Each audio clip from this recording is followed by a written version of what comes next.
ఇడ్లీ కొట్టు ఇది ఒక మూవీ కాదు, చాలామంది ఒకప్పటి లైఫ్ స్టోరీ అని చెప్పొచ్చు.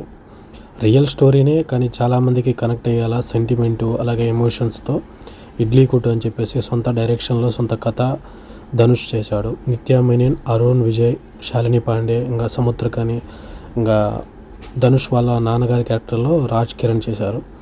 గోవిందుడు అందడవేడు మూవీలో ఎందుకు ప్రకాష్ రాజ్ గారిని పెట్టుకొని రాజ్ కిరణ్ గారిని తీసేశారో నాకు ఈ మూవీ చూశాక చాలా క్లారిటీ అయింది. ఎందుకంటే అంత క్రెడిట్ ప్రకాష్ రాజ్ తీసుకెళ్ళాడు కాబట్టి ఆయన్ని తీసేసి ఈయన పెట్టుకున్నారు. మూవీ స్టోరీకి వచ్చేసి శంకరాపురం అనే ఒక చిన్న పల్లెటూరులో శివకేశవ్ అనే పెద్ద ఆయన ఒక ఇడ్లీ షాప్ నడుపుకుంటూ తన అమ్మ వాళ్ళ ఇడ్లీ షాప్ని తను కంటిన్యూ చేస్తూ నడుపుకుంటూ ఉంటాడు. ఆయన అంటే రాజ్ కిరణ్ కొడుకే ధనుష్. ఆయన ఒక యంగ్ ఏజ్కి వచ్చిన తర్వాత ఈ ఇడ్లీ కొట్టేంటి దీనికి ఫ్రాంచైజీలు అంటే నేటి యువతరానికి ఎలా కనెక్ట్ అయ్యాలో అదేవిధంగా దీని ఫ్రాంచైజీలు పెడతాము, పెట్టుబడి తెస్తాము, మనం బ్రాంచ్లు పెడతాము అట్టా ఇట్టా అంటే లేదు నాయన, మనం ఒక షాపు నడుపుకున్న మంచిగా నాణ్యతగా మనం తీసుకున్న డబ్బులకు న్యాయంగా పెట్టాలి అనే ఉద్దేశంతో రాజ్ కిరణ్ ఉంటాడు.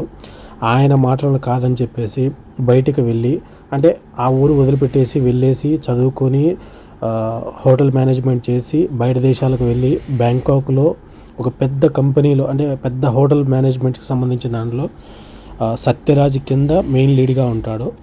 అక్కడ బ్యాంకాక్లో పెద్ద మనిషిగా చలామణి అవుతూ ఉంటాడు ఈ సత్యరాజు. ఆయన కొడుకు విజయ్, అదే అరుణ్ విజయ్, ఆయన కూతురు శాలిని పాండే. శాలినిని ధనుష్కి ఇచ్చి పెళ్లి చేస్తే అంతే వాళ్ళ కంపెనీలో అలాగే కంటిన్యూ అవుతాడు అనుకుంటాడు. కానీ వాళ్ళ రాజ్ కిరణ్ వాళ్ళ పెళ్లి టయానికంటే ముందు ఒక సమస్య వల్ల అంటే హెల్త్ బాగాలేక చనిపోతాడు. తన కోసం చూడ్డానికి కోసం ఇండియాకి వచ్చిన తర్వాత తన తల్లి వెంటనే చనిపోవడం, దాని తర్వాత ఆ ఉన్న ఇల్లు, ఆ ఇడ్లీ కొట్టు చేస్తున్న చిన్న హోటల్ వదిలిపెట్టి వెళ్ళలేక తన తండ్రి జ్ఞాపకాలతో ఇక్కడే బందీ అయిపోతాడు. చివరికి పెళ్ళి క్యాన్సిల్ చేసుకుంటాడు. దాని తర్వాత వాళ్ళందరూ ప్రెషర్ పెట్టడంతో వాళ్ళందరినీ వదిలిపెట్టుకునే సిచ్యువేషన్ వచ్చినప్పుడు విజయ్ ప్రెస్టేజ్గా తీసుకొని ఈగోకి వెళ్ళిపోయి నా చెల్లిని పెళ్లి చేసుకుందొచ్చా అని చెప్పేసి కొద్దిగా ఆర్గ్యుమెంట్ చేసి అక్కడ తనని తీసేసి మాట్లాడి అలాగే వాళ్ళ ఫాదర్ని కూడా తక్కువ చేసి మాట్లాడినప్పుడు ఎక్కడ వాళ్ళిద్దరికీ ఏమంటారు ఈగో క్లాష్ అవుతుంది కదా, ఆ సిచ్యువేషన్ బాగా మెయింటైన్ చేశారు.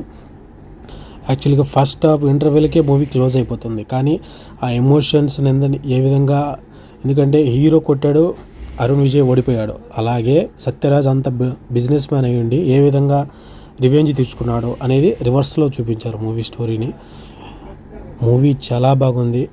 10 రూపాయలు సంపాదించుకోవాలని చెప్పేసి పల్లెటూరులో నుంచి బయట ఊళ్ళకి వెళ్ళి అలాగే విదేశాలకు వెళ్ళి మళ్ళీ తిరిగి ఇంటికి వెళ్ళడానికి కూడా సమయం లేకుండా అక్కడే కష్టపడుతూ అక్కడే బాధపడుతూ మంచో చెడు అక్కడే బ్రతుకుతున్న వాళ్ళకి ప్రతి ఒక్కరికి, నీకు నాకు ప్రతి ఒక్కరికి అందరికీ సెట్ అవుతుంది ఈ మూవీ. ఎందుకంటే తల్లిదండ్రులు బాధ చూపించాడు, దాని తర్వాత కొడుకు అటు ఇట ముందు భవిష్యత్తును వదిలేసి ఆగిపోలేడు, అలాగే భవిష్యత్తు మీద ఆశతో ఇక్కడే ఉండి ఏమీ లేకుండా బ్రతకాలన్నా కూడా కష్టమే. మూవీ చాలా బాగుంది. గతం మరవలేనిది, భవిష్యత్తు కోసం ఆశ తప్పు కాదు. చాలా బాగుంది మూవీ, అందరూ చూడండి.